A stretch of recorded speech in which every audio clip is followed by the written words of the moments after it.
they should do moving forward. Yeah, it definitely is a tough call, but now it looks like we're going to get into Champion Select, so we're going to send it over to the casters to take us into game. All right, welcome back, everybody. Team 1 eSports versus Direwolves, 5th game of the day.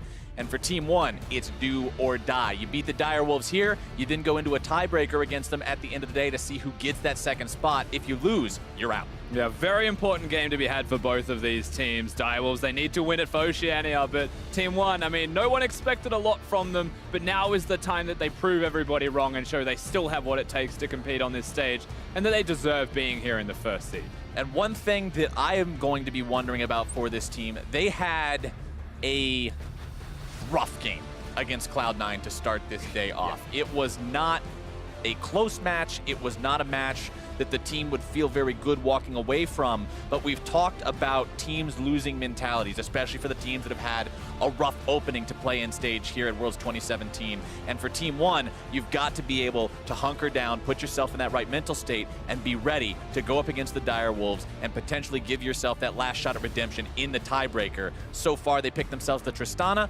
Direwolves responds with Jarvan and Varus. Yeah, absolutely. I mean, not be tilted is the fair way to come into this game. They brought in Marth, and you're like, maybe things have changed. Maybe the aggressive mid laners are not. No, they just lost very hard. But so coming into this one against Fantix, I mean, maybe Marth still has the ability to showcase his strength. But we do have to talk about the draft that's smashing its way through very quickly. Things have changed for the side of the Direwolves. They banned a lot of AD carries, but they still gave Tristana very consciously, it seems, for the bottom lane they've constructed for themselves. Yep, they're going to pick up that Tristana. Team 1 also with the Sejuani and the Braum. And we'll see Morgana drafted over to the side of the Direwolves as the last pick of the first half of this draft going into that second phase of the bans. Yeah, they picked their bottom lane in the first 3 picks. They've got the flex of the J4, so as far as I'm concerned, Direwolves, I mean, it's sound. We know the Morgana works. We saw a standout performance from Destiny last time against Team 1 eSports, so far so good, you'd say, from them. On the side of Team 1, the Tristana Braum, just a really good 2v2. Very sound, but very hard to stun someone against a Morgana, so it's more about the damage that they can put out. Going into this second part of the bans, Direwolves focusing on that split push win condition that Team 1 likes to utilize, taking the Shen off the table. You can see them also having got rid of that Olaf in the first part of the bans, keeping that one away from Forlan. Yeah, the other one is the Mundo and the Trundle are the 2 big bans that you often see away from Vert through the top lane alongside that Shen, but they only have 1 ban space for one of them. And the question is, will they go for one at all? Because Chippy's big carry player, may actually want a Mundo to be his opponent. Yeah, pick the Mundo and then you can deal with whatever you want to take into that. Maokai banned away by the Direwolves. Just not really as much of a split pusher with that one, but just a massive team fighter. Tons of CC comes out from him, a real playmaker, and they don't want that falling into the hands of Team 1 eSports. Gnar banned away by Team 1. They don't want Chippies being able to have that. They'll also take Orianna off the table, wanting to keep that one away from Fantix. Denying the J4 Orianna combo, of course. Yeah. Very much a strong combo, can win games outright. But by taking away the Orianna, you leave open Corki to be seen from the side of Fantix. That would be an interesting world. You ban the Orianna and Orianna's open. We'd have a bit of a problem in Champion Select, but with Corki locked in, that is a lot of magic damage coming in from range. Yeah, it certainly is. So they've got 2 big carries. They've got the Morgana, the J4 to round out the composition. Perhaps a jungler might be what we see from the side of the Dire. Well, something that's a little bit tankier or can help engage would be pretty strong. Well, it's going to be Cassiopeia on the side of Team 1, taking that into the mid lane against the Corki. Lots of sustained damage from both mid laners in these compositions. You're not seeing anything that just bursts you all at once and then doesn't really have a lot left to offer. Cassiopeia, we know that she has a ridiculous amount of sustained damage with the Twin Fang, and Corki's just an AD carry that happens to do magic damage. Yeah, until we get to 3 items, Corki's not going to be blasting anybody just yet, and especially with the last lock-ins that we saw of a Cass and a Galio. Super tanks 4 of the members. Of course, Abyssal Mask is a way you can go for Marth, which is why I say tank. And one thing we do have to mention is Marth is the Cass player of the Brazilian players that go in the mid lane. Brewster doesn't play it. He's known to pick up that Cass for himself. If they swap. If they swap, exactly. We could see top lane Cassiopeia cheese. Maybe that's exactly how they want to find their 1 win, but it's not going to be. We talk about cheese just on the 1% off chance that they do decide to lock it in, but that's not the choice today. Instead, it will be Vert on that Galio. Not that much of a split push champion, and I'm really going to be watching him this game, Rusty, because we got to see a very nice Galio from Seiya last game. I want to see if Vert can do the same. Expectations are very high for him if we're going to compare him to Seiya, but Direwolves on the red side of the Rift get the counter pick. They choose top lane. They pick Fiora into Galio, a matchup that we saw mid lane through CLG, I believe it was, trying to counter it out. And I mean, that's a top lane split pusher now, so probably a better lane for the Fiora to be in that matchup for Direwolves. They set themselves up for success. And this, you said, this is what you want to see from Chippies, right? This is the kind of champion that Chippies is able to win games with. These carries in the top lane. I can't think of a much bigger carry from the top lane than a Fiora. And they don't blind pick the Trundle, they don't blind pick the Mundo, they don't pick something for Vert that might get countered, but they still give him the Galio that won't win this lane outright. However, it does still have a lot of push, a lot of early control, and the ability to allow their jungler Forlan to come through and perhaps impact the Rift. Loading into this game, ladies and gentlemen, remember what's on the line. Direwolves win here. They're moving on to the knockout stage. Team 1 wins here. Well, at the end of the day, they will then be playing another match against Direwolves, and the winner of that match will move on to the knockout stage instead. So Team 1, this is potentially the first step they have to take to making sure their world's journey is not cut short here today. Teams are out of the summoning platform, out onto the Rift. Where are we expecting to see the action early on here, Rusty? I mean, you can look towards many areas on Summoner's Rift where action could break out, but when you're against the Direwolves, you know it's through the jungler. And in our Schönfire, of course, he's going to be the one that tries to impact the Rift. Right now, though, we've got something cute going on towards the Galio. They've pinged exactly where he is. Morgana's range is about vision range.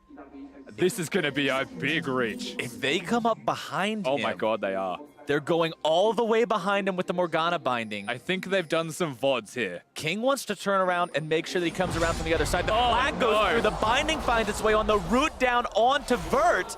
He'll want to get himself over the wall if he can, but he just can't do it. And Schönfire, not in the way we expected, but he does find first blood. Nailed it, just not the way I expected either. Still counts. He gets the first kill. That's 400 gold going to the jungler. He's recalled. He's got both jungle items. He is well equipped through the early stages of this game. And if this isn't I've done my research against one, I don't know what is. A very clever play from the Direwolves, skirting around Vision King.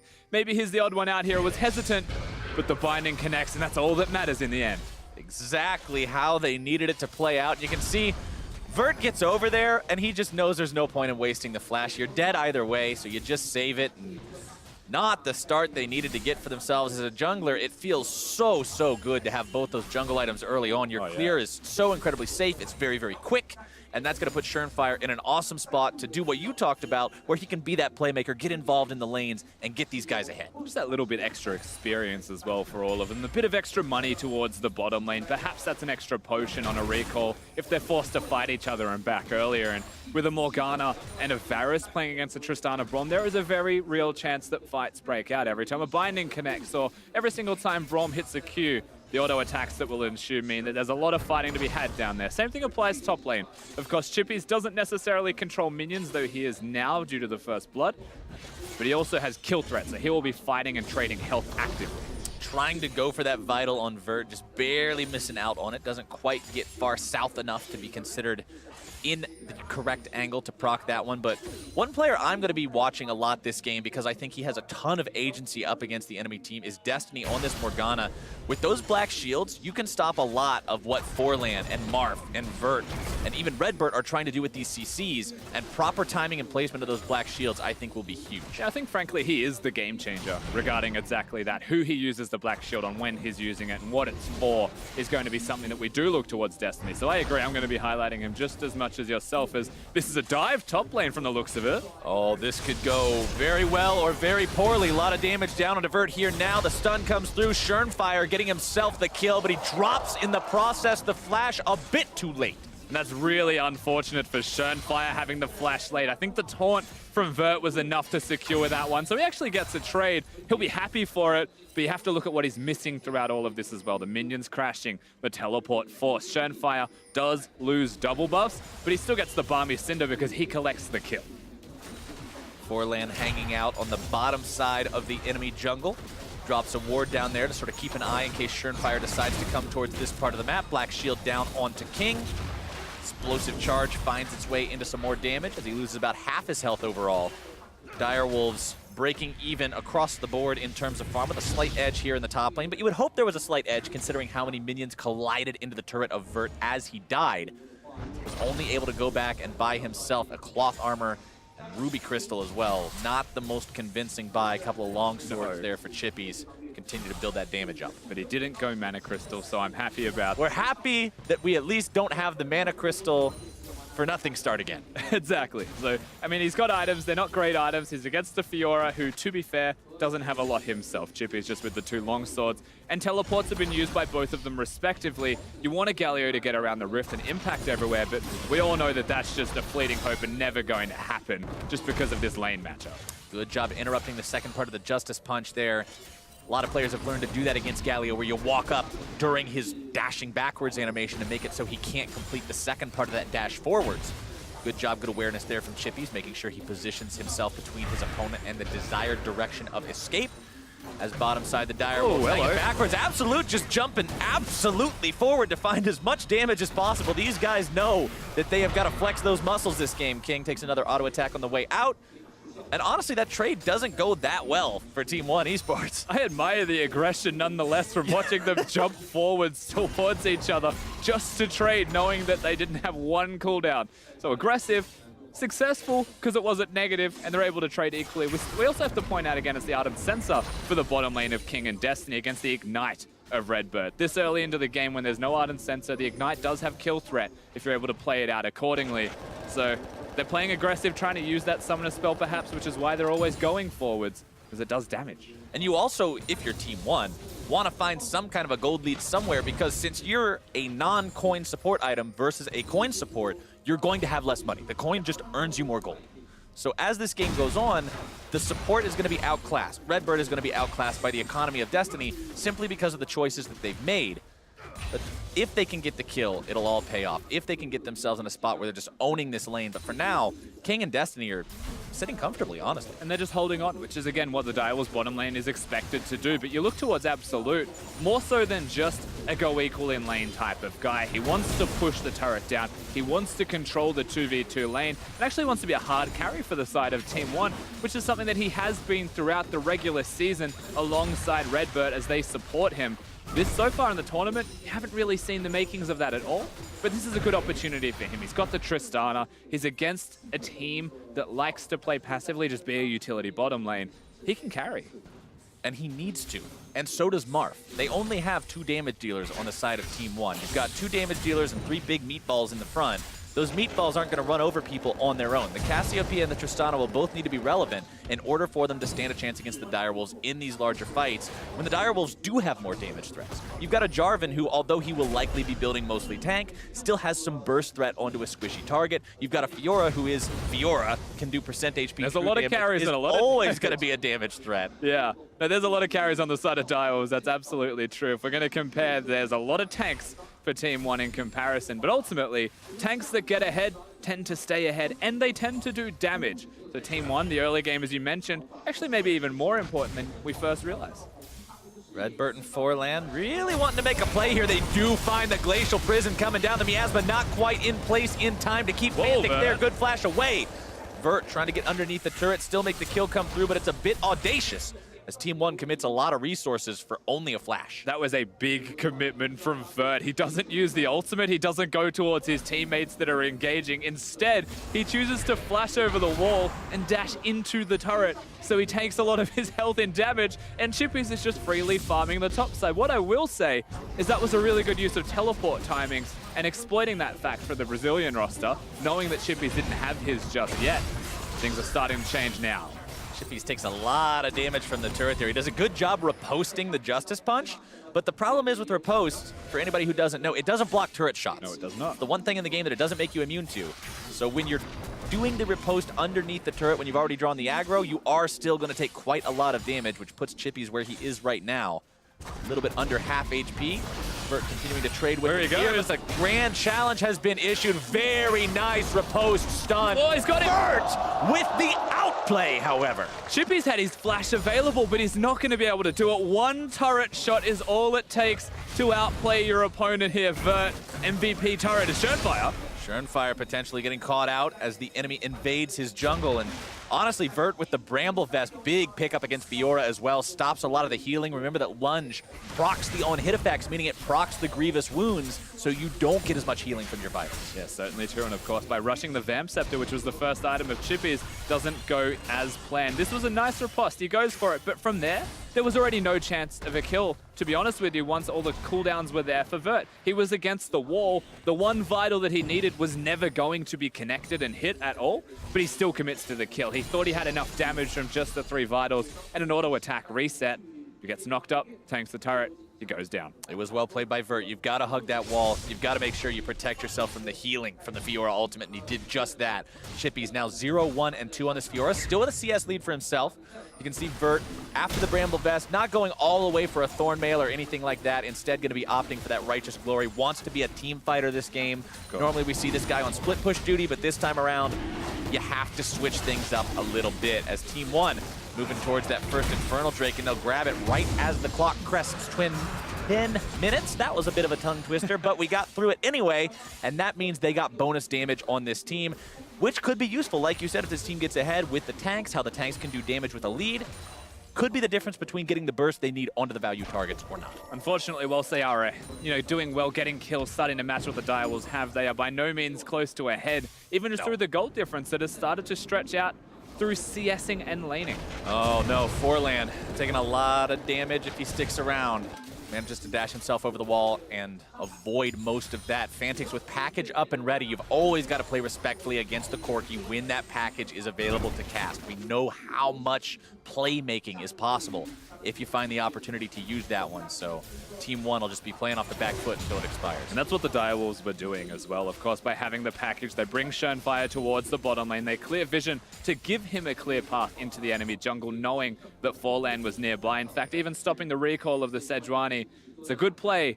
They're able to slow down any kind of tempo that one were looking towards. And now maybe moving towards the Rift Herald or something of the likes, as there's no Drake objective to be seen. Fantix continuing to farm himself up very effectively here in the mid lane. No. I don't think you can. He's spending a lot of time just hovering near the Raptors. There was a ward placed by Cassiopeia, but I believe just at the end there that would definitely deter it. Fantix has 20 CS up over his opponent. At 11.5 minutes into the game, he's at 116 farm. The man knows how to make sure his economy is topped off. Let's just say I first casted Fantix back in 2015 in the second half of the split, back when taking Raptors was normal. He knows how to farm. Nice escape there, utilizing the Valkyrie to get just barely out of the range of Glacial Prison in time. Means Forlan's gank is not going to be effective. And also, with that ultimate down, the rest of the Direwolves means that they can breathe a little bit easier for the next 90 seconds or so without the threat of that coming in. Yeah, certainly right. And all of the lane control that Fantix has had to give him those CS advantages, the timing of that was fantastic. Funnily enough, Marth recalls, comes back to lane. Well, he doesn't have the Rod of Ages just yet. He's close to the amount of gold needed, and perhaps the kill tipped him over the line, but it wasn't going to be seen. Fantix will get his blue buff, has the teleport, has a bit of extra tempo. That was a good play from Team 1 when you look at it. The flash isn't there for the Corki. It's not far off being up, but they have that timed. They attack him at the correct moment. Because that didn't go as planned, suddenly the Direwolves get to bounce back. Ardent Sensor now completed for Destiny as well. Exactly what you want to see if you're king. That does so much for your AD carry, making sure that he has both the extra damage and the sustain in these fights. And doesn't have his item spike though, unfortunately, at this time. You have to compare that to the Infinity Edge. He's going towards the Guinsoo's Rageblade, I believe, here on the Varus build. I love this build personally. I think that Guinsoo's Rageblade is just great, and an Ardent Sensor to empower it means he does so much damage early, but he's not strong just yet. Right, that item is very, very pricey, so you'll have to wait a little bit longer to get that online, especially when you go for the Berserker Greaves first. That's the difference in the builds here. Yeah. One has the tier 2 boots, the other has no boots at all. So it delays that just ever so slightly. Always got to be aware of exactly what's in your opponent's inventory and where those power spikes are, Ardent Sensor or not. And that's interesting as well. It doesn't go towards the boot, straight into the Infinity Edge, which is granted a lot of damage, but he's with a Braum that is going to be very reliant on hitting those slows so that they can get the stuns. But when Absolute is so slow, is he going to be able to even get 4 auto attacks off? Or are they just going to walk away? Looks like right now they're going to be settling with walking away on this one. Content with farming up. And we know that Tristana will scale into this hyper carry beast as the game goes on. You've got the range, you've got the damage, you've got the attack speed steroid. but it's all about getting there. They've got plenty big of a front line to keep them protected, but there will be a lot of CC on the side of the Dire Wolves to threaten. This is still a really big window of opportunity, rather, for Team 1. Galio's got the items. They're engaging. All right, here we go. Dire Wolves looking to find the fight here onto the bottom lane. Absolute going to be taken down before anything else goes out here. Double kill over onto the AD carry from Dire Wolves, as now they're going to be chasing down the remaining members of Team 1. Destiny looking to maybe find a binding. Forlan getting himself away in time, and that was way, way too ham from Team 1's AD carry. Both teams wanted to make the exact same play at the exact same time, and now Marf is caught. Trying to use the Petrifying Gaze, but he's not able to find the petrifying part of it. He's got the teammates nearby to potentially still find the kill, and they do. They grab the return damage against their opponents. Marf grabbing the kill credit for that one as the Dire Wolves continue to push up the bottom side now, both bot lane and top. Trouble here. Remember, the Chippies does have the ultimate. He has the blue buff as well. No ultimate available onto the Cassiopeia. Pops off the repose, trying to keep himself alive. Binding comes through. Chippy. Marf gets taken down. Chippies with the damage, but now he's in a 2 versus 3. Schernfire showing up, trying to even this fight out. Destiny tries to keep him alive with the Black Shield so he can get away from the CC in time. Redbert fires off the winner's bite, doesn't find anybody with it just yet. Chippy's still trying to get away on this one. Oh, he's out. Tagged up, wants to take the blast cone, and Meme Plant to the rescue. He escapes. And that looks like a really bad position for the Dire Wolves, but they're able to get themselves out with just King going down ultimately in the end. We get to see the fight that precursors all of this in the first place. King finds Redbert. Redbert has no health, but he also has Forlan coming and Marf. However, they did not know Schernfire was going to be there that quickly because both teams were making the exact same play. Fantix, Chippies, they teleport to the same ward. They were ready to go. Both teams were ready to react at the exact same moment, but one team has an extra teleport. So the fight happens. The second fight breaks out. King's going to have to be the sacrificial lamb from this. After a good riposte from Chippies, they still trade. Somehow in a situation where they had no right to do so. And then Chippies is able to actually get himself out alive. Yep, walks out thanks to the Black Shield. Otherwise, that Winter's Bite would have sealed his fate. Or he would have just sidestepped it anyway. Yep, even dodges it. He even dodges it. Chippies with the moves, making sure he can help the team get the victory here, cement themselves in second place as Team 1 moves over to the Infernal Drake for the second time this game. Dire Wolves not wanting to give this one away, but they'll have to settle with doing that anyway. Vert now on the front line, exactly where you want your Galio to be, able to find the taunt onto 2. There comes your lockdown onto King, bursting him down. Team 1's able to find the AD carry. Now can they look for more? Schernfire barely hobbling away from this one, but that's a big victory for 1. Yeah, not just the AD carry, the Drake's going to be theirs as well. It looks like the next Drake's also going to be an Infernal. This is my kind of game. This game's going to get hot. I love watching triple Infernal games. There's so much to fight over, and even once the fighting is done, you still want to keep fighting because you've got more damage now. Team 1 with 2 of those under their belts means that they are going to be very scary if this game gets to late game with a multi-Infernal enchanted Cassiopeia and Tristana. But one thing I'm a bit worried about, Rusty, is Absolute has shown a complete disregard for his own safety so far this game. And if he has one of those types of moments as this game goes on and as we get towards the end game, that could be a disaster for his team. He's got to make sure he's minding that position. It seems like Absolute's got his goals, and he's aptly named given how he goes towards those goals. Like, they are a definite. Like, he has to have those. And it seems like in this one, it's going forwards. He has to jump forwards. He has to try and find the damage and get the kills. He's against the Morgana Varus that can lock him down. A Fiora that can 100% kill him. And with these reckless jumps forwards, they've been working so far. I mean, he's only died once. Maybe things start to change. The real question that we have, though, is the Herald's going to go down. Is Chippies is also a big win condition that's starting to find those kills, starting to get those items. Galio can only hold on for so long. Righteous Glory is not much of a 1 versus 1 item. It's an amazing setup item. It's an amazing initiation item, team fight item. It's great at all those, but surviving against a Fiora 1 versus 1 is not really in the wheelhouse for Righteous Glory. So hopefully for Vert, he can get some more tank ability coming in soon. Speaking of tank ability, you'll see the Knight's Vow done soon on Schernfire, which means that much more tankiness for both himself and whoever he decides to attach that to, whether it's Fantix or King. They're about to find Destiny. Destiny face checking into the Tri-Brush here, starts to take a lot of damage. Absolute Forlan closing in on this one too. Schernfire trying to walk his ally out. He's the one who gets stunned, and they should be able to bring him down here. Absolute grabbing the kill credit. Yeah, they lock it up. So bit of disrespect from Dire Wolves walking towards the top lane through the Tri-Bush. no vision there, and suddenly the kills do go down. They've got blue trinkets. Unfortunately, it's not going to save the structure. So Team 1, they bounce it back. It was a 4K gold lead. That's shrinking even more. Gonna be down to just about 2K after they grab this tier 1 turret, even up that turret count. Remember, they're still in charge of Drake's 2-0. They're up in kills 1. But they're still down in gold overall, largely to the fact that they're losing the farm pretty heavily in both solo lanes. Bottom lane and jungle very, very even. I think fundamentally it's just because Team 1 have really asserted themselves as we're trying to play like a team. And it is working, granted. They've got that extra kill. They're starting to get turrets. They're making picks. And they're doing all of these things well.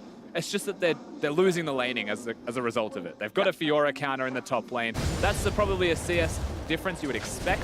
But Corki into the Cassiopeia mid lane as well. He's walking to places where teleports get him there quicker. Fantix just has that one extra wave. He's just controlling that mid lane, even against a hill with a teleport of his own. And the teleport tempo gives you maybe 6 CS to 7 CS in advantage. Not a number this large. 34,000 to 32,000 gold. Direwolves still with an edge, but we want to see patience from this team. We want to see the proper channels being moved through as they walk through their own parts of the jungle. We want to make sure that people aren't face-checking every time if we expect Direwolves to show up as a capable team on the international stage. You've got to show respect to your opponents and not give away the free kills like we saw them do up there in the top side. See what they can do now with the blue buff here on the Corki. Forland jumping in, gonna be rooted up. Nice binding coming out from Destiny. Will they continue to take this one forward? Stun up, out onto Schernfire. He's gonna be in some trouble here. Flashes himself away. Fantix caught on the other side of the miasma. Valkyrie's over the wall to stay safe. Righteous Glory used by Vert at the end of the fight as well. And everyone just walks it out. Of course, we've got a lot of damage. Teleport from Chippies was cancelled as he's looking towards committing in the bottom lane. This means that Team 1, hard attack mid. They're trying to make something be an advantage for themselves, but now they have to bring Galio down towards the bottom lane. You'd feel like from this point, things subside. A good look, good eye-in of an opportunity, but with the amount of things that missed from the Brazilian roster, Direwolves were like, we'll take this opportunity and turn it around, and suddenly realize that maybe that wasn't the best idea after all, and it subsides. Chippy's coming in maybe for a flank. Teleport. TP channeled. Fantix wanted to come in here. Petrifying Gaze comes out, but Marf is going to be caught between a rock, a hard place, and a Fiora. Goes down to Chippy's. Marf grabbing the kill onto King in retaliation, though. It's 1-for-1, but the mid lane turret falls. Yeah, the turret's going to drop. They've got the package. They've got the ability to set up now for what is going to be the third Infernal Drake of the game. Marf completely caught out of position. Somewhere he may not have wanted to be, but you have to commend the Direwolves in how they caught him out of position. Firstly, Destiny using the Black Shield on Schernfire, who ults as the Cassiopeia ult, so no chance of locking him down. He's going to instead lock the cast down. Herald was kind of just used. I think it must have been about to expire, because I don't really see a world where you would use it like that otherwise, but if he's going to run out anyway, you might as well summon him, see if maybe you can get one headbutt off onto the mid lane turret. Sadly, they don't. I mean, I can tell you the best case scenario in that situation is Schernfire recalls and summons it for top lane whilst he's in base, and then tries to actually go straight to the Drake, which is up in 15 seconds. And remember, it is Infernal. Yeah. The saddest part about this is no more Infernal Drakes can spawn after this one, but for Direwolves, they need to be in position for this. They cannot afford to allow their opponents to have a 3-0 Infernal Drake. Forland's in position. Forland may be able to steal this one away. Jumps over the wall into the pit. How's it going to go? Nope, it's secured by the Direwolves. Forland, the first casualty in the fight as well. Redbird wanted to go over the wall, uses the flash to do so. Direwolves, 7-7 in kills now. 1-2 in Infernal Drakes feels so much better than 3-0. And I respect that from Forland, but we're at 22 minutes in this game. Baron exists on the Rift, and the jungler has just thrown themselves into the pit to try and secure that third Infernal Drake. If he got it, perhaps it was worth, but with this risk now going to exist, I don't know if that was worth it, because Direwolves, they've kicked it off. Jungler dead, support injured, and without ulti. Team 1 being forced to answer the Direwolves here now as Redbird gets himself out. Baron's still at 3/4 HP, so the Direwolves not doing this one very quickly, losing a lot of health, honestly, onto both Schernfire and King. Winds of War come out from Vert, who's going to be dunked now by Schernfire. Already used the flash, not going to be able to get away from this one, except for the heroic exit that gets him to safety. And that's a big win from Team 1. They get the mid lane turret while they're going. He exits in the correct direction. No Baron to be seen. It was a big bait from the Direwolves. They never actually wanted the objective as Forland. He's stopping recalls, but I'm not sure if he wants that. Stopping weak, recalls just charging head first into the enemy team. Fantix Very low on mana here. Glacial Precision coming down, managed to find its way onto him. Black Shield to protect Fantix a little bit longer. Redbird wanted to jump in as well. Nice binding onto Absolute. King barely walking away from this one, but I don't know how much longer he will be. Redbird grabbing the kill.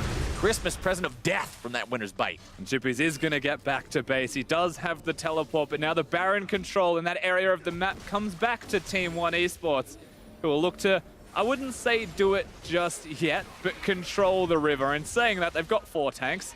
I can't constitute Fallen as one right now, but they have him. No, he's got about enough health to be maybe half a Tristana. He's a plastic tank. Yeah, Absolute. Going in onto Destiny, forces him to run away. He won't chase that one any further. Happy with the Morgana just popping the flash and nearly being dead. And now it's Team 1's turn to start up the Baron. Direwolves did it earlier. They didn't do it correctly. This time it's Team 1 who want to try to find this major objective for themselves. We talked about the high DPS of both mid laners. Marv going to be taken very, very low. Fantix in a great position with that Black Shield to put a lot of damage into everybody on the Team 1 lineup. And their Baron attempt goes about as successfully as the Wolves did before. And we're doing the tango around the Baron pit right now. The Purple Worm seems to be the most enticing thing on Summoner's Rift, but it's also about the fights for the Baron. And right now, no one's winning those fights. So the Baron isn't free. In fact, he's doing too much damage. And so everyone just has to ease up that little bit more. And we're going to start to see a setup, you'd have to imagine, from this point onwards. There's no teleports for Direwolves. They have to control side lanes. We have to slow down. Baron is one of those things that can either carry the game and blow everything wide open for you, or it can just be a big purple throw machine. And so far, it's leaning more towards the latter. If everybody in this game can just take a second, take a deep breath, and reassess where they need to be, we might be able to see some more coherent Baron takes as it goes on. But for right now, both these teams just looking for some kind of a way to get themselves that lead. Direwolves still up about 3,000 gold. 25 minutes into the game. Down 1 kill, though. Turret's dead even. No tier 2s taken yet, but all tier 1s dead across the board. Schernfire in a little bit of danger here, but Black Shield keeping him away from the CC, and there's that agency we were talking about for Destiny. Being in the right place at the right time with the right shield means you can keep people alive. But now Chippies, the man in trouble. The CC coming down. The damage comes in from both Marf and Absolute. That Fiora is not getting away today. No, not at all. Of course, they're pushing the bottom lane at the same time. Direwolves, they've got more than one agenda here.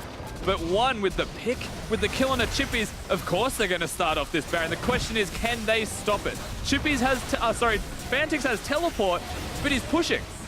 Fantix still pushing in that bottom lane, not using the TP yet. Now coming in, King throws the ulti into the pit. Baron is very low. Schernfire goes into the pit. It's secured by Absolute. And Schernfire ends up giving away his life for the try. Fantix now escaping from Vert, who utilizes his own TP to make it there to disrupt the Direwolves' attempt. Team 1 finally secures that Baron. And it all starts because they get the pick again. This is the 3rd pick we've seen revolving around the Baron area. This one's successful and well-timed. There's a lot of health still there for the one roster. And Chippies just out of position. Doesn't have the vision to be where he was. Walks through greedy pathing. One get the Baron, one pushing lanes. And they're starting to scale at Snowball. Those 2 carries will be doing a lot of damage. Black Shield onto King so he can stay on the front line without worrying about the CC. Package delivery from Fantix. Valkyrie right back into the middle of 3 people. They grab the kill into Redbird, but they trade their mid laner for it. Now Absolute having to run away from Chippies, who has the grand challenge down, but he's going to be knocked away by the ulti. A double kill for Absolute. Absolute plays that fantastically. Even the riposte that was baited, Chippies thought he was going to ult him back to safety, but by wasting that again, the 2nd mistake in 2 minutes for the Fiora, they don't get more kills for their troubles. Fantix, I think he was expecting a Black Shield, but it was already used. Yeah, it got used 4 seconds beforehand. Just a Valkyrie. It was the Valkyrie after the package Valkyrie into the middle of the team. So, I mean, he pays what was going to be given to him. Big mistake. Not the most cautious use of the Corki W in that case, but they do manage to go 2 for 2 across the trade either way. And this game, Rusty, we were talking about 4,000 gold leads. We were talking about 3,000 gold leads and 2,000 gold leads, and we are down now to under a 1,000 gold lead. As the Direwolves may have found Absolute, a nice binding into the fog of war. The dunk comes through too, and they shut him down. And that is so big for them as well. Killing the Tristana, 40 seconds on the hyper carry of the side of 1 to be down. Direwolves look to regain some tempo, regain some momentum on Summoner's Rift, but ultimately they're against that Baroned up roster. So you'd say this just buys them time to expire the buff itself. Exactly. When you make the play like that, when your opponents already have Baron, you're just buying time. You're making them back up, waste that timer. There's only 2 minutes left on it right now. Vert continuing to push here in the top side with that buff. He's got Marth nearby just in case Chippies decides to get cheeky and try to force the fight onto him. Marth will be there for the backup. Yes, but so will all of the Direwolves roster as they're watching them walk around. Smart from Team 1, they'll back it up. Marth doesn't need to overexert himself. The Thornmail was also something sorely missing from Vert. He's now picked that one up. Of course, Bramble Vest is nice, but the healing reduction only lasts about a second. So trading in lane as far as you're concerned, if you're at outscale, just having a Bramble Vest. You need a full Thornmail to be able to keep up with him in any way, shape, or form. When you look at Chippy's item build, once again, comparing top laners, that's a meaningful effort towards out-sustaining and out-split pushing. And speaking of scaling and having the damage, look at the difference between these AD carries as Direwolves grabs themselves their second Drake of the game. Infinity Edge, Rapid Fire Cannon, Static Shiv, the crit multiplier, the 3-item power spike is now online for Absolute's Tristana. King, in the meantime, he's got the Rage Blade, he's got the Wit's End, he's got the Hurricane. Those items all synergize very well, but it's just not the same type of damage ceiling.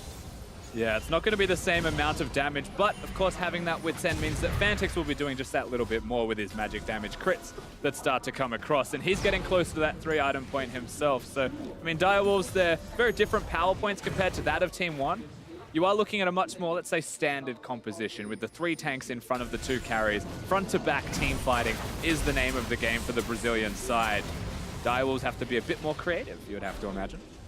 Let's see how they deal with this situation now. Varus definitely attacks plenty fast once he has really that build, does. so that always feels really good, but what would feel even better is being able to win this game and punch their ticket to that knockout stage. Remember, that's what's on the line here for the Direwolves. If you win here, you don't have to play anymore. This gets you into the next stage and sends Team 1 home. For 1, if you win, you pretty much got to have a rematch right after. Black Shield blocks away the Glacial Prison, so they don't really find the setup they were looking for right there. Team 1, despite the fact that they are down slightly in gold, they're up in kills, and they're the ones with the momentum. They're the ones that have the Direwolves scared. Look at where the wards are. So many forward wards in enemy territory from Team 1 as Direwolves just cautiously walk around, always aware of what's in every bush. What's crazy is there's a lot of deep vision from the Direwolves to teleport towards if they want, but they've got a Fiora, so they're most likely not going to use them unless the package is there for Fantix. But you're correct, the vision from Team 1, you can see the 2 control wards yet to be cleared out. They will very shortly. Very well done. However, they're controlling the bottom side of the rift. There's no Elder, there's no Baron. You're really looking at this moment in the game as just a big lull. They want that next big objective to fight towards, and right now it looks like Fantix is the objective. Fantix being collapsed on by multiple members, flash into the Glacial Fissure, and the damage from Absolute is absolutely enough to take him out. Fantix falls for the 3rd time this game. 0-3 on the mid laner for the Direwolves. Not what they need him to be doing this game. We've seen some audacious Valkyries, and we've also seen some careless positioning like you just see in the top lane there. You've got to respect where these guys can be. We just got done talking about how it's Team 1 who controls the tempo of the map. It's Team 1 putting the vision down in enemy territory, and you've always got to be mindful of where they can be. Yeah, they have the control. They have the ability to move forwards, but right now Marth seems to be the target. They're trying to trade. Flash blown there. Shurnfire trying to go even further on that one. Top lane's being pushed in. Really crazy decision. The priority from Direwolves right now just seems to be in the wrong place in the completely wrong time. Absolute plenty of damage on this Tristana. They push through the tier 3. They'll push into the inhibitor itself. Direwolves trying to make their way back up here. Fantix will be alive in 3 seconds. The Wolves want to collapse. They want to punish this. They still don't have their mid laner. Shurnfire trying to initiate onto Vert, but that's not really the guy you want to start this off on. Nice Sejuani ulti onto King. They've already found the enemy AD carry, but they lose their Galio. Chippy's having to run himself back. Absolute still alive. Marth still alive. The damage dealers on 1 are there. Binding fired off, not finding its way onto the mark. Fantix has package ready for delivery. Wants to try to use it. Sejuani separated from the rest of the team, but that's not the target you jump on. Direwolves loses their inhib, they lose their tier 3, and they only trade 1-for-1 after. Now they're going to lose Shurnfire if they're not careful. Absolute wants to go over the wall. The flash for the stun. They're still going. Forlan now also setting up the damage and the moves on to Destiny. A double kill for the AD carry from Team 1. Direwolves, their situation is looking worse and worse as the clock moves forward. Team 1 now caught up in gold. Baron spawning in 3 seconds. Yeah, Destiny dies for the sins of Schönfire, but Schönfire's positioning is ultimately why Baron also goes down. Team 1, they found the momentum, and they've actually carried that momentum through the top lane inhibitor. Theirs for the taking. The picks in the jungle straight afterwards also going to be theirs. The major objectives that follow after that. And there's very few ways you would have to say that they lose the game from here on out because they have complete control. You have a 5.5 item Tristana that's 7, 2, and 3 with 316 farm. There's your win condition, fulfilled and shining in all its glory right in front of you. All you've got to do, Team 1, is put all 3 meatballs in front of that Tristana for the rest of this game. Make it impossible for Chippies and Schönfire to get on top of that value target. And that's what they've done so far. Absolute. I was a bit critical of him earlier, saying that he seems very, very aggressive in his decision-making. But he hasn't been punished for it yet. He has been able to find the damage, and he's been doing a great job carrying. He certainly has been, and of course, when we highlight Team 1, we look at who needs to carry for these guys. How did they even get to this stage in the first place to be able to be that good, the best in the CB LoL region? Well, it was through a lot of Absolute's damage dealing. The fact that he can be a hyper carry, that he's got the Tristana there, a champion that he does enjoy playing, and suddenly he's doing extremely well on it, and then they look very good. Also makes you wonder a little bit about the Direwolves draft with a lot of popular AD carries being up this game. Of course, there were a couple of bans towards things like Xayah, Kalista, but to take Varus in the first round of rotations is a little bit peculiar. Comfort pick or not. The binding comes out, finds its way onto Forlan. Sejuani not really a champion that's too concerned about quick bursts of damage out of combat, though. That is so much damage to the structures, though.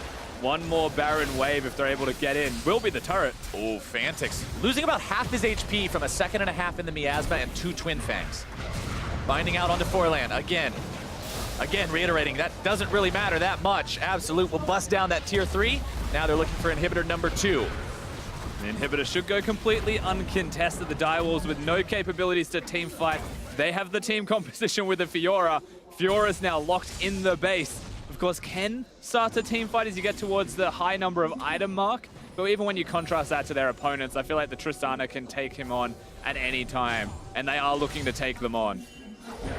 Glacial Prison finds its way onto the Direwolves. Chippies with a nice riposte to avoid almost all of that damage, but they still have to retreat. Bird on the front line threatening more engage. Elder Drake is live, and with Team 1 having just forced the enemy back by taking half of the health away from Fantix, they may look to go for this one. Marv spits the Miasma over the wall, not quite getting it all the way into that escape path for Chippies. Chippies' riposte, honestly, was beautiful when he got caught out in that initial fight. If he hadn't riposted that the way that he did, he surely would have gone down. And now they've got Fantix in the top side of the map, so Team 1 can start this off. He's going to have to teleport, but they'll just kill the Corki.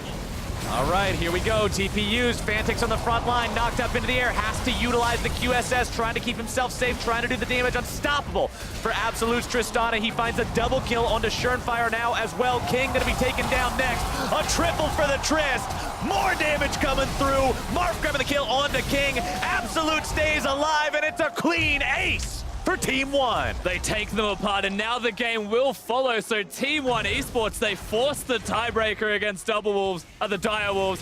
Oceania does not get the free run straight into the playoffs. Hope stays alive for the CB LoL representatives. They will get their shot at the tiebreaker. They will have one last chance to prove they get to go to that knockout stage, to prove they belong here competing even further at Worlds 2017, and they have got to be both ecstatic and relieved at the outcome of this game. And to show they have what it takes to compete on this stage right now, taking apart the Direwolves. Remember the last time these two teams faced each other, the Direwolves smashed them. Something that you may not have expected, but it happened. So to see this bounce back from Team 1, to see them lose so heavy-handed to Cloud9 before this game today, still a very good showing from them, very much commendable, and you'd have to be happy if you're a Brazilian fan after that. And we talked about attitude going into this game, Rusty. We talked about being able to have the mental fortitude to lose 3 rough games like they had done going into this game and still go into it saying, look, we're not tilted, we're fine,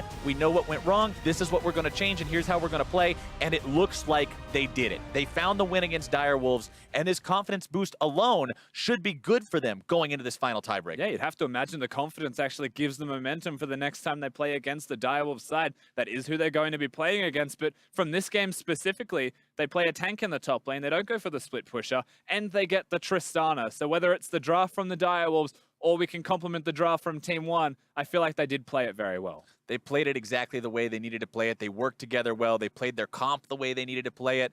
But at the same time, we can't avoid criticism of the Direwolves because there were a lot of mistakes from their side this game. We saw a lot of catches. We saw a lot of picks onto this team. Fantix getting caught out. We saw Chippies get caught out multiple times. We saw Surenfire get caught out multiple times as the game went on. These guys have got to make sure they're ready for that tiebreaker game coming up. But to get their thoughts on how Team 1 forced the tiebreaker, let's send it over to the desk. Thank you very much, gentlemen. A very grindy game for both of these squads, but at the end of the day, Team 1 coming out on top. I want to talk a little bit about how they managed to pull this off, starting by looking a little bit at the compositions that they assembled, because Team 1 feels like they are starting to show a little bit more of themselves here. Yeah, it's still a lot of struggles early game, and when they played C9 a couple times, that means you get blown out. Here, they still take kind of a more team fight focused composition, a lot of scaling in it, and then they're actually able to get to that point in the game. So they're able to show some of their strengths, which they looked pretty good when they were finding pickoffs and able to actually fight late game from relatively even footing. It's also a lot of comfort picks, and the fact that now it's not just Bruiser, it's also Marth showing up in that mid lane, gets his Cassiopeia. Yeah, it started out rough a couple times. Maybe some of those miasmas not placed as perfectly, but grouped up in the 5v5. You saw, again, that team fighting strength of Team 1. And ultimately, we saw a lot of what you talked about Direwolves' weaknesses come to fruition there. That once they got out of the laning phase, they looked a lot less coordinated. We can see what happens when they're not all on the same page as we look at our first replay, because ultimately, when people are getting picked off like this, it's pretty easy for Team 1 to just run right to that Baron. Yeah, I mean, Direwolves had a pretty sizable lead. They were up like 4K gold. A lot of that was in CS, so that's kind of non-refundable in some sense. They also had some map pressure, but then these picks started coming in one by one, and eventually, we saw that one was struggling around Baron when it was 5v5, but as soon as you kill somebody, it becomes much easier to kind of force around this objective. Yeah, and really, it was always going to be Direwolves on the clock as well. It doesn't help to have the picks taken away, but it was also double Infernal for Team 1. So eventually, as this game goes later and later, it's not just the hyperscaling of the Cassiopeia and Tristana, but it's waiting for that double Infernal to make bank later on. Yeah, it was a big part of like why they were able to kind of catch up despite being down gold for a lot of this game, was that they had that double Infernal Dragon with that Cassio. So you knew late game, even if you're still down 3 or 4K gold, you'll always be relevant. And to be fair, the Cassio did feel like a little bit of a struggle for a lot of the game. There were a few really good moments, but I think we have to praise Absolute on the Tristana. Redbird as well on the bottom side of the map. The Braum, the aggressive use of Braum ultimate, very slow moving skill shot to hit, but these guys did play very well and were the source of a lot of those picks. Yeah, I think Absolute had a great game. It was a good breakout performance for him because he had kind of been a non-factor in a lot of their losses, where he kind of felt like he was just there as their mid lane got blown up or their top lane got taken apart, these kinds of issues that they were having in their previous games, and he never was really given a chance to shine. And then here, late game, once he finally reaches it, he takes off. And again, it's just the emphasis of now we have blueprints for both these teams and how they find success, which is so important because they will be looking down the barrel at the tiebreaker. Direwolves, again, elongated lane phase, play around Surenfire, allow them to get that gold lead, and hopefully it's enough to bypass maybe some of their very questionable team fighting calls. On the other side, Team 1, get out of lane phase, get into those big 5v5s, and allow your Tristana in Absolute to just start Goomba stopping everywhere. And to a certain degree, we have to think about momentum, right? Because Direwolves are coming off of a very close, very tight loss. Fantix's face? Yeah, Fantix looked pretty, that was a pretty rough expression, right? Head in his hands. But Team 1 on the other side, they have to be feeling good, right? There's so much pressure on them already in the eyes of Brazilian fans to perform, and they went from no chance to suddenly tiebreaker to make it in as the second seed. Yeah, this would be a huge turnaround for them because I think a lot of people were starting to count them out. They probably have, their own region, maybe a little upset at their performance. And then if out of nowhere they're able to force this tiebreaker, they stay ahead in the tiebreaker, and then all of a sudden they're playing in a best of 5. That would be huge for them, and being able to, hold their heads high based off their performance at this tournament. And in the same breath, there is always going to be that tiny voice in the back of every Oceanic team, of every Oceanic fan, just before the finish line, it's time to fall flat. Yeah, it tends to happen with this team, and I mean, they do have one game to compose themselves here, so even though you saw Fantix looking very depressed as a moment. And then, of course, when we look one last look at that final fight, we can see when Team 1 are in their comfort zone, when they do have that lead, they can be very dominant, and they definitely proved it here. Yeah, and the big person, of course, to keep your eye on is Absolute going to go run through this fight, almost get a pentakill again here after the last game we saw one as well, but Marth is going to step in there and take that one away. And you just see how important it is to have a monster team fighter like Tristana who can kind of have a bit of agency in these team fights as well. And again, just his confidence and the fact that he had that entire play mapped out from the beginning. You could see in his eyes, he saw the pentakill. Yeah, he wanted it. Unfortunately, Marth was able to. Oh, and this. That's a painful graph. This gold graph, that is. That's the finish line right there. Yeah, you can see they trip right about the 28-minute mark. It's weird. It's like almost like we had a replay to kind of talk about that. Yeah.